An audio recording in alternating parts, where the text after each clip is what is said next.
indices that have been released by the National Bureau of Statistics on the nation's trade, gross domestic product, and issues surrounding the economy. Paul Alaje is our regular on this program.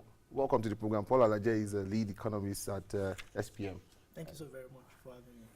Thank you for joining us once again, Paul. Now, we had someone on the show yesterday, and he actually said the GDP result, the 1.81% increase in GDP growth in Q3, said it was a mixed bag for him. There was a positive side and there was a negative side. And also looking at reports on the internet, you get to hear experts sharing the fact that this is still a slow momentum in terms of growth for Nigeria. What's your take? Is it more like a slow, are we moving slowly, or we are moving, what pace are we moving currently? Yeah, thank you so very much. We have 1.81 GDP growth rate as we speak. A population growth rate 2.67, arguably 2.65. So many authorities have released 2.5. If the rate at which you give birth to children is higher than the rate of your productivity, in fact, you are not growing. So for us to grow, and you see, the World Bank and Nigeria Bureau of Statistics have already told us there is no hope, at least in the end of 2018, that they don't see any growth beyond 2%, which means population growth rate will remain higher than that of the GDP growth rate. It is good enough that we are higher compared with what we have seen in the second quarter. What is expected in a pre-election year is growth. But I was shocked that Q2, that second quarter report, showed that there was a nosedive from 1.9 to 1.5. As we speak, our growth now is even worse than what we had in the first quarter. It's worse than it because this is 1.81. Yeah. What we had, the best of 2018 still happened in the first quarter of 2018. Yeah. And what do we have now? I'll share some few things with you. What we have seen recently is more of handout economics. Giving out 5,000 naira, 10,000 naira, we have given it all manner of names. You will not be surprised that this year alone, many, if not over 200 microfinance banks have been shut down. Because the role of this micro, not small bank, microfinance bank has been taken over directly by the activity of government. It is important that government sustain or keeps people who are poor to be above water. But it is completely wrong that we are now shutting down an entire sector. I understand the central bank says it wants to reintroduce a microfinance bank partnering with NIPOST in order for us to have something new. But the question is, how many investments have gone down the drain or have been flushed down the toilet because of our new approach to things? So we need to decide the kind of economy we want to run. If it's going to be politically driven socialism or it's going to be market-driven economy. This economy is not growing if you are having 1.81.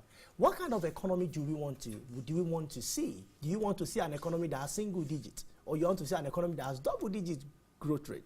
Where do you think investors want to bring their money? The economy that has 1.81, or economy that is still called recovering? Nobody wants to bring his money and will be open to recover his fund from an economy. Everybody wants to bring their money to China. They want to take their money to India. They want to take their money to an economy that can that have the power to give them returns on investment. Nigeria economy does have the capacity if we as a people have decided to put our best forward in terms of business, which is private sector driven economy. If that is what we run and we do everything to provide for them, there will be no need of sharing money of some sort. What we will need as a people will be providing that environment. An environment could be vague. I need to explain what it means. Yeah. We need to provide things that will make business relatively easy for people to do. Ease of doing business as it all, Nigeria only moved 1 point higher from 146 we dropped. For 145 to 146. So we dropped one step. I beg your pardon. So that says it all. Are we providing more environment for people? Are we giving them power supply? Do we respect contracts? How easy is for people to access facility, etc., etc.? How easy? See, if all of these are not done, it is not only Nigeria that we invest in Nigeria, and the signal that the country is growing. particularly for all the countries that one might have witnessed, for those who are viewing either online, or they are viewing on their phones, or they are viewing on their television or any platform. When you go to China, you will see a lot of people from different countries, different culture, different trades. When you go to another country, even a city in UAE, Dubai, you see all manner of people that gravitated towards a thing.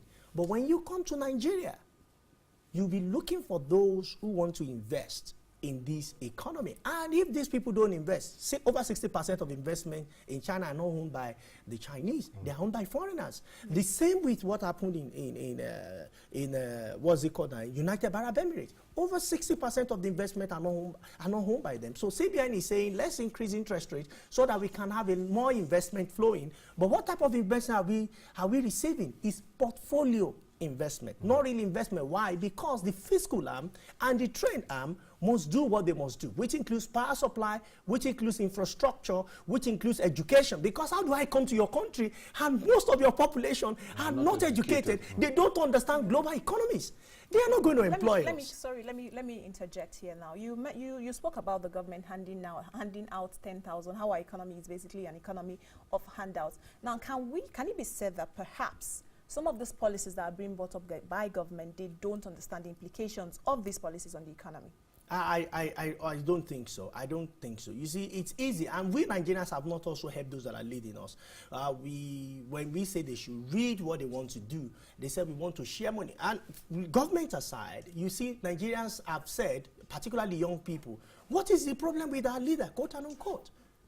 They should share the money in Abuja for everybody and let everybody go. They don't know the meaning. That statement has a lot of negative economic implications. You don't wake up one morning and share the money for everybody. And that's the challenge with states. Because what government is doing to people individually is the same thing we are doing to state government collectively by telling them to come with begging bowls that leak. They are receiving money without adding value.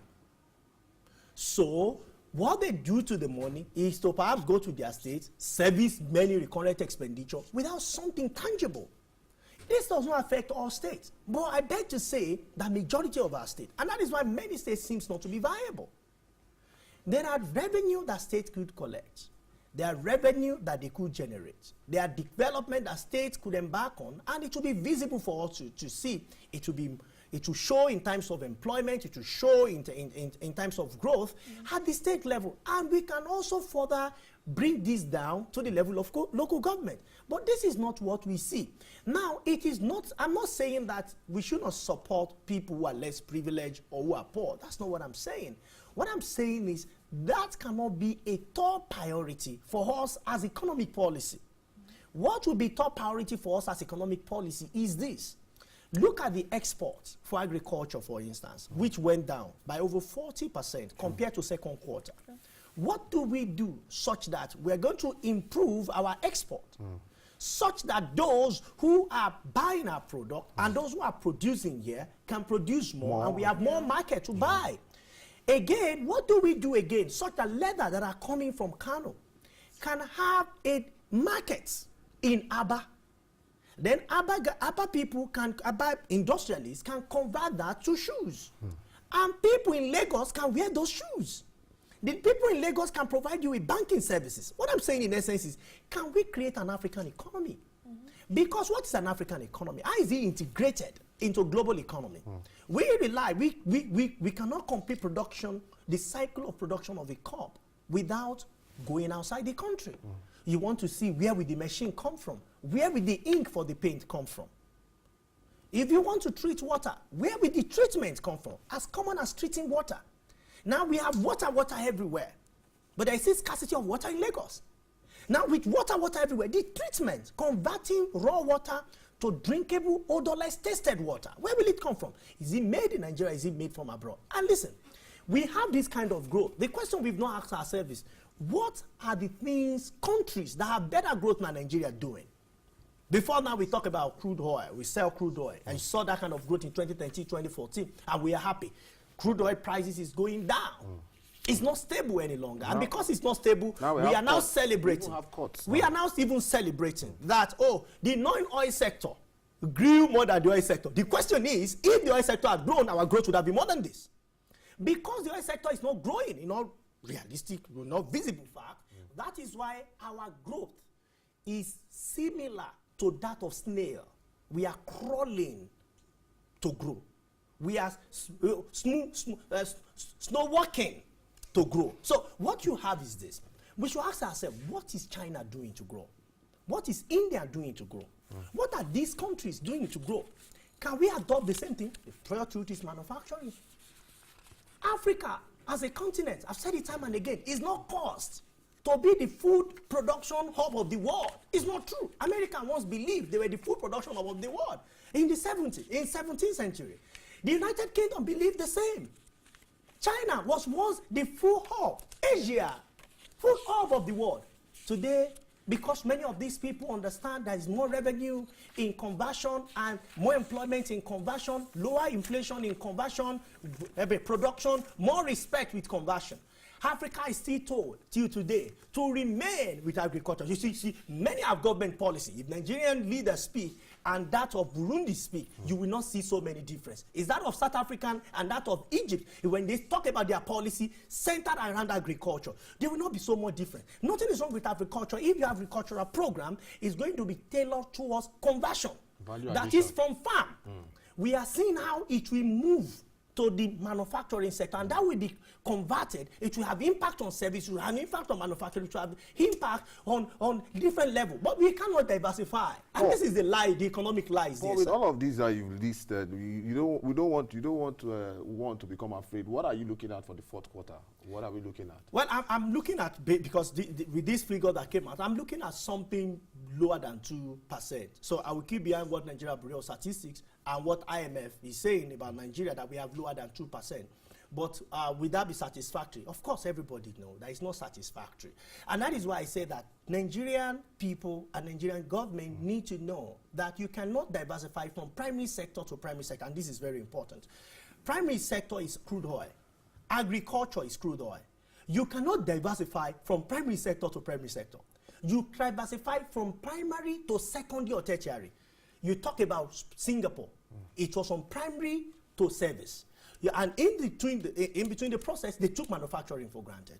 You talk about China. It was from primary to manufacturing, secondary. Mention the country in the world that you want to emulate. Is it United Arab Emirates? From primary to tertiary, which is tourism. Do Nigeria have all the tourist center? Yes, we do. But because we spend like 6 months to make decisions, we spend another 2 years for infight between the executive and legislature. Meanwhile, the Nigerian people and the economy. And the economy is what matters to you at the end of the day. So I don't care who is your fan or whether you are hailers or wailers. It really doesn't matter.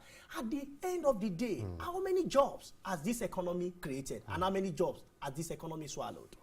All right, let's move to the merchandise trade report that was brought out this morning. We'll try and break it down, but we still want to stick with agriculture, which you've mentioned. We've seen that the government, the current administration, has actually, done a lot to say focus on agriculture. But when we're having export value reducing, when we want to find out if are we slowing what we're doing, or what exactly, why are exports reducing? Because the value was down 47.2% when compared to the second quarter of 2018 second quarter, which was 57.18% higher than what we had in the third quarter of 2017. So what you witness is the forces of nature. When you are in primary sector, you don't have a power of your own. You are like a team, I don't want to say Nigerian team, that needs to qualify for African Cup of Nations, but hoping that Ghana will defeat South Africa. When Ghana defeats South Africa, it will now hope that we go and play away with Egypt and give Egypt 4-0. That is when you depend on nature.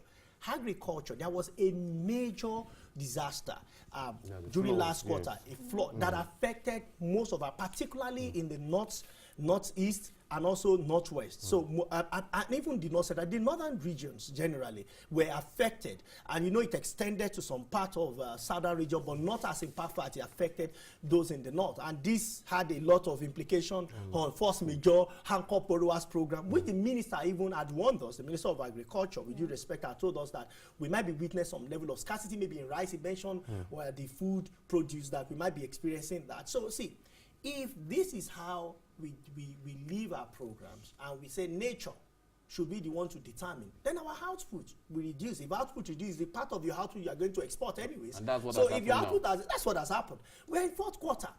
And you know agriculture is also seasonal. Yes. What you produce in a particular season may not also be applicable in another quarter. So we still largely depend on nature. That does not mean that oranges are not getting spoiled in Benue as I'm speaking now. That does not mean that potato is not getting spoiled in Jos or in Plateau State. It's not wasted. Yams. So where is the plan? Where are the bans for excess production so that seasons where we have excess, we can make shortfall? And this, where are the people processing this? Storage. Must we sell agri-produce to the rest of the world? And I've shared a data here before of two countries, one African countries with I think Australia that sold most of its cocoa to several Australian companies and generated huge amount of revenue. How much was it generated? $2 billion US. But two of the companies generated 16 billion. Not all the companies, just two of the companies generated 16 billion. Where are the jobs? The decent jobs. So you see an African man on farm somewhere in Adamawa State. The man is only 45. He's already looking 78. You see the man frying gari, red gari, and mixing it in Edo State. In Akoko Edo, from Akoko Edo town, the man is only 32. He's already looking 60. So what has bewitched Africa? How we see things, how we believe things. The whole world has passed through this stage before, but they did not stay this long in backwardness. We as a people, we cannot, because the color of our skin is black, nothing is wrong with our brains. Our brain is as good as every other person in the world. I believe. And that is why when we advance to somewhere else, you see, because African also want enabling environment. When you see African in an enabled society, you see better performance, you see better productivity.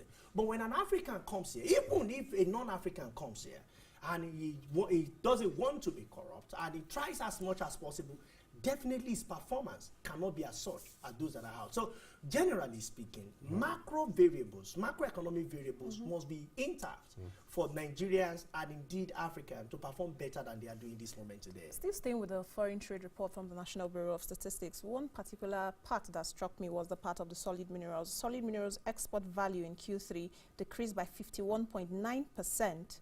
compared to what we had in Q2, which was 37.1%. Now, I want to, because many will want to ask, is it really rocket science to get it right, especially in terms of the solid mineral sector?